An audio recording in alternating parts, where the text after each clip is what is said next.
Hi, welcome to the Brief Book Reviews channel, otherwise known as An Old Guy Reviews the Book that he's read this week. So what's the old guy read this week? Well, the book I read this week is this one. It's called The Antique Hunter's Guide to Murder by author C.L.Miller, published by Macmillan as a hardback in the UK, 6th of February 2024. And fans of antiques and collectibles will no doubt recognise the surname. The author, Carole Miller, is the daughter of Judith Miller, who's really best known for the famous antiques and collectibles price guide, the Miller's Guide. So, as you can probably guess, and certainly by the title, this is a story about an antique hunter. In fact, the foreword at the front of the book, Carole Miller explains that clearly she's been brought up in the world of antiques, but she wanted to write a book, a novel about a couple of people that were antique hunters and looking at why people want to buy antiques and to keep antiques. So, okay, what's it all about? Well, the main character in this book is called Freya Lockwood. Book opens with Freya in a museum in London, the V&A. She's looking around. She's a bit of a loose end. She's suffering from the empty nest syndrome. She was divorced a few years ago from her husband James, who's clearly she's not getting on well with.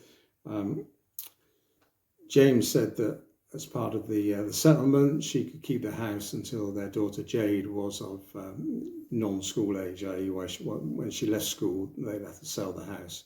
Jade is now university age, gone to the States to study, and James, Freya's ex-husband, has given her grief about selling the house, so she is at a bit of a loose end when she gets a call from her Aunt Carole. Now, Freya's parents both died in a horrific fire, and still got a scar on her hand as a reminder of that. Aunt Carole's a bit of an eccentric, but also very, very elegant and truly a drama queen because she had a career on the stage. Aunt Carole gives us some bad news. It turns out that Freya's mentor, a guy called Arthur Crockleford, has died in what could be seen as mysterious circumstances. He's in his 80s. He runs an antique shop in Little Meddington, which comes from, and he's fallen down the stairs. It's a rickety old building, so police have put it down as an accident. But Carole wants to talk to Freya about it. Now, Freya isn't too keen initially because Arthur was a mentor. Arthur ran an antique shop in Little Meddington, but he also had another business. He was an antique hunter. He sought out antiques that had been lost, stolen, misappropriated, whatever, and worked for insurance companies, the police, wealthy individuals. And Freya joined him as an 18-year-old, and they had lots of adventures together, hunting antiques, until a disastrous adventure 20 years ago, we're told, in Cairo. We don't find out what that is until that story develops through the book. But Freya hasn't been involved with Arthur for 20 years and hasn't been back to Little Meddington. But she's fed up with her ex, so she thinks, I'll go and see Aunt Carole. Goes to see Aunt Carole, turns up in Little Meddington. They go into the teapot tea rooms where Carole and Arthur, because Carole and Arthur were great friends. So Freya, Carole end up in the tea rooms, and the manager of the tea rooms comes over to him and said, Arthur gave me this letter to give to you because he knew that you two would come into this tea rooms because it was Carole's favourite, and he asked me to give it to you. And Freya and Carole are a bit, hang on, that's a bit suspicious. They open the letter, and sure enough, it's a letter from Arthur, which almost predicts his demise and explains that somebody's betrayed him, and that betrayer will be at an antiques retreat that he's organised at a stately home, a manor house, and he wants them to go to the manor house and find out who the bad guy is, basically. So Freya's at a bit of a loose end. Carole wants to find out what's happened to a friend. They think that Arthur has been murdered, and off they go. The antique retreat is a place called Copthorne Manor, home of Lord Metcalfe. And there's a cast of people at that weekend, and it's clear that some of them aren't who they seem to be.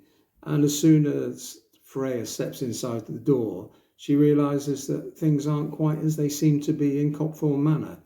The wallpaper's peeling, carpet's frayed at the edges, there's gaps on the wall where paintings used to be, and worse still, there are pieces of furniture within it that she knows are cheap reproductions. And Freya's got an eye for these things. She spots things, so she knows that something is up.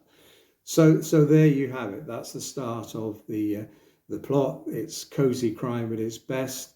There's not loads of action in it. There's not loads of great twists, but it's a great mystery country house whodunit, if you will.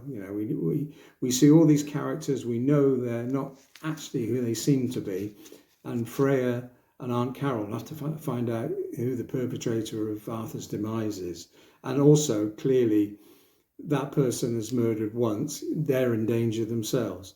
So a really enjoyable story. As I said, it's cosy crime. I enjoyed it. We've had a lot of dull, rainy weather here in southwest England. I curled up in a chair and I read it in a day. And it's that sort of book. It's curl up in a chair, just enjoy a bit of cosy crime. And obviously there's lots of information about antiques in it, given C.L.Miller's background. But we've got the English eccentric in Aunt Carole. We've got some funny bits with her. We've got Freya discovering herself. She hasn't done antique hunting for 20 years, and she's sort of gone into the wife and mother mode, and now she's finding herself again. So it's a story of Freya finding herself as well and getting back into antique hunter mode. So really good story. I enjoyed it. I'd give it 7 out of 10. And the good news is there's going to be another one. There's a couple of pages at the back of the book which feature the next book in the series for Freya and Aunt Carole, and it's going to be called The Antique Hunter's Death on the Red Sea. So clearly some more adventures to come. I enjoyed it. I think it's definitely worth a read. That's it for this week's brief book review at 10:10. So we do it again. Thanks for watching.